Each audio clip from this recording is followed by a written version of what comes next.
class.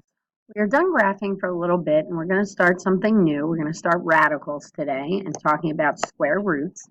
But then we're going to relate when we have no solutions, we're going to bring imaginary numbers in when we're done this chapter, this section.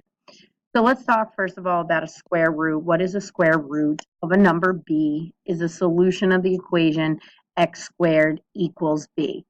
So every positive number b has two square roots denoted the square root of b and the negative square root of b. What does this mean? If I give you an equation x squared equals 5, we're trying to figure out what value would go in for x squared and give you 25. Obviously, most of us can kind of figure out that 5 squared gives us 25. Most of us know that if we have an x squared in a problem, we take the square root and we get x equals 5. But what people do forget is that I can actually factor this.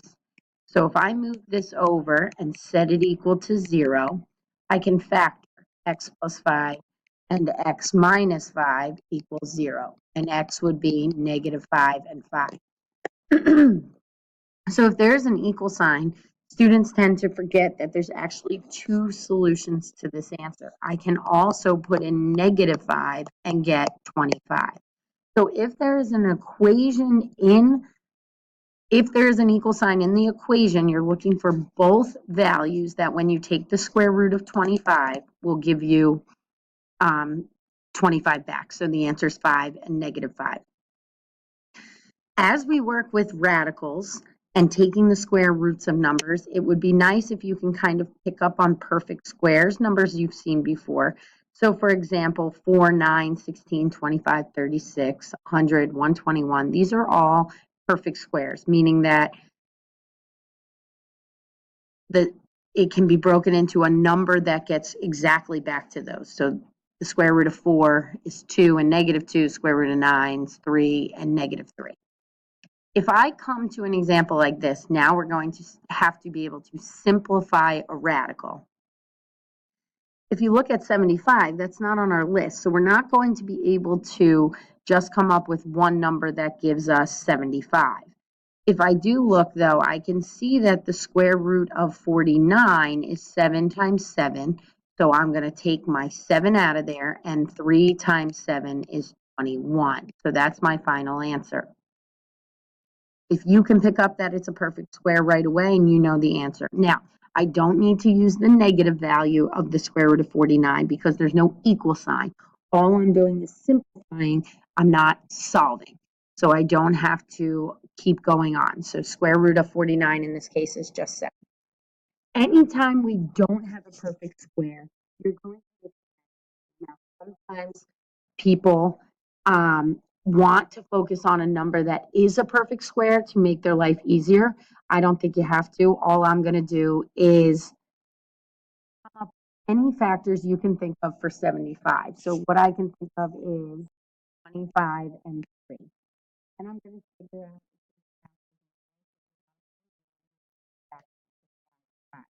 anytime I take down, I cross out, and this is what I do. The root really means that there's a 2 here, and we're finding pairs. So right here I have a pair of 5, which is really coming from the square root of 25 is 5. That gets to come out. But the 3, which has no pair, goes back inside the radical. So please remember in this case that when you're taking a square root, there's actually a 2. So therefore, we're finding pairs anywhere we can. If I happen to come across a pair, even though it can still break down, if you get a pair, you can circle it. So let's look at this. I have 10 and 6, I think would be easiest. 5 and 2, break down 2 and 3. So even though they're from different numbers, here's a pair. Circle my pair comes out. So I get this comes down. So 4 times 2 are on the outside, but 5 and 3, which have no pairs, go back inside. But when you put them back in, you multiply. So it's 8, the square root of 15 is how you break that down.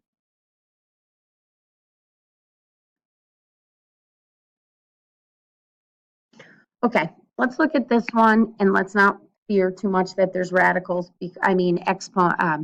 variables with exponents, because it's going to work the same way.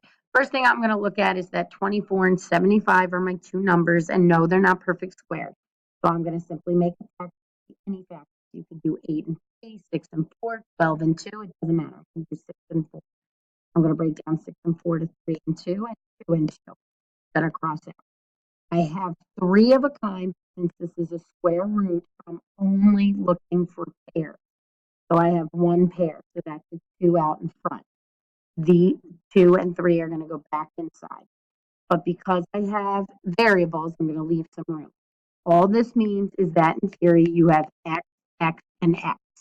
So again, I'm looking for pairs, but when I get a pair, just x comes out, just like the 2 comes out, not 4 or anything else. So pair of x's and x comes out, leaving me one x. So if I have y, y, y, and y, that's a pair, and that's a pair. And if I multiply them together, that's y squared. Square root of, and then remember, the 3 and 2 were left, and the x was left, so that's 6x. Why don't you pause the video and try the next one by yourself? Okay, hopefully you pause, but 25 and 3 again, 5 and 5. So we did that already.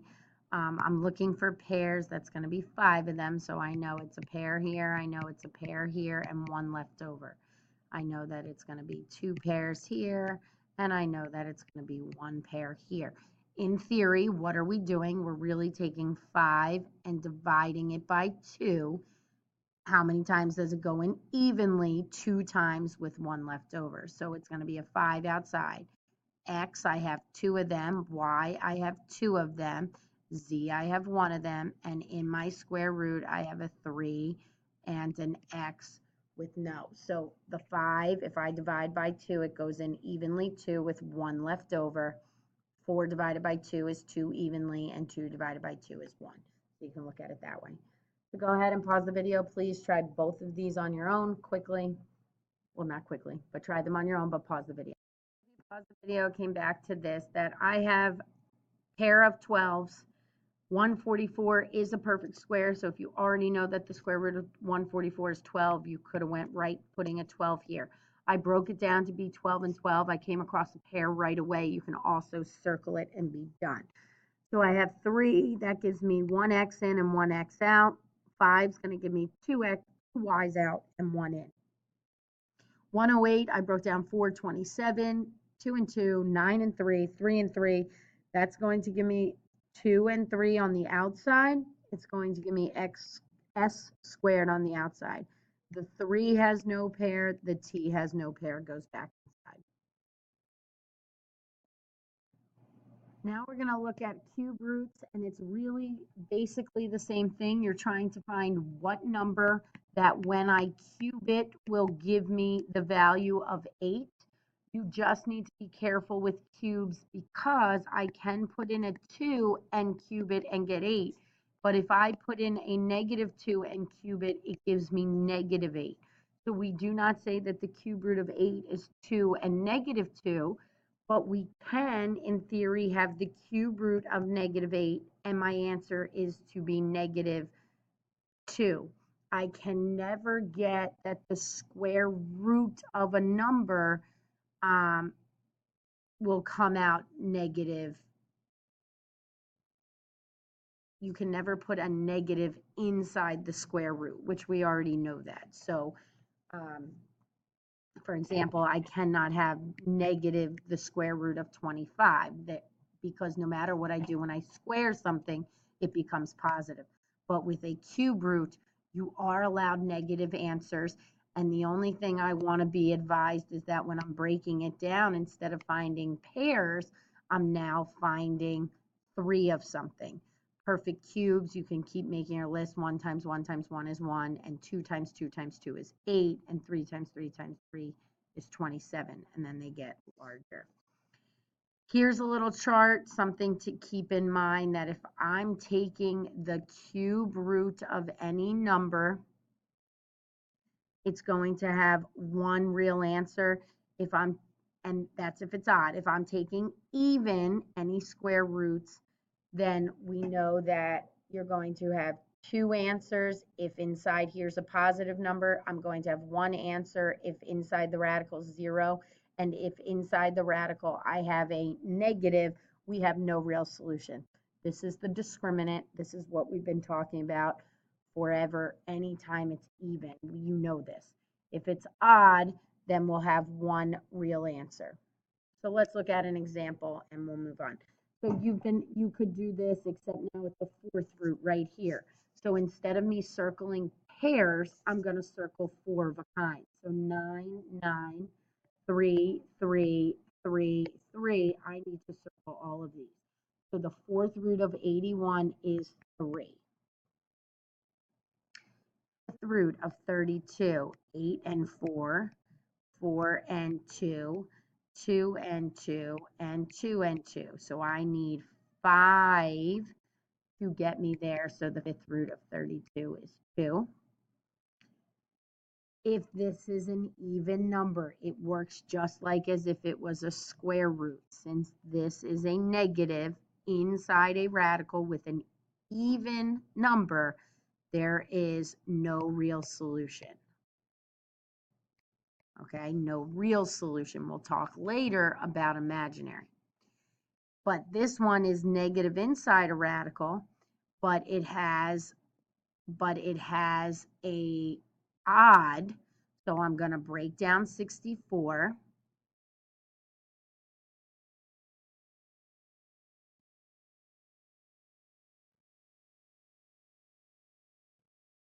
Okay. And now I'm going to be looking for 3s. So this is a 3 and this is a 3. So 2 times 2 is 4. But because you're taking negative inside the radical, the answer is negative 4. All right. And then your last slide, if you just want to try, just please pay attention. If you get left over, for example, if I'm looking at this one and I have something left over, just note that whatever's outside the radical, whatever's inside, please just note there's a cube root in your answer. So for example, if I do 125, I'm going to do 125 and 5. So 5 and 25. 5 and 5. So there's no, the 5's out here. 13 divided by 3 evenly is 4. I guess I should make it. So 5 out here, x to the 4th, that gives me 12 of them with 1 left over x.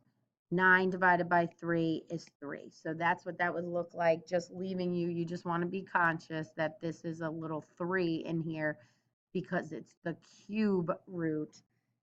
But different than here where the 3 is outside. So this is a cube root, that's a third root. So go ahead, pause the video, finish these problems up for me, please. All right, for the first one, I got 9, the square root of 10. You get a pair of 3's multiplied by 3, it's 9. Down here, I did 4 and 49, pair 7, 7 out. 8 divided by 2 is 4. 5 divided by 2 evenly is 2 with 1 left over. 108, 4 and 27, pair of 2, pair of 3's, which is 6, but there's a 2 here, which gives me a 12. 4 divided by 2, 2, and then the t's left over with that's a 3 inside. Okay, so go ahead, you have a practice sheet if we get to it today. If not, all right, thank you.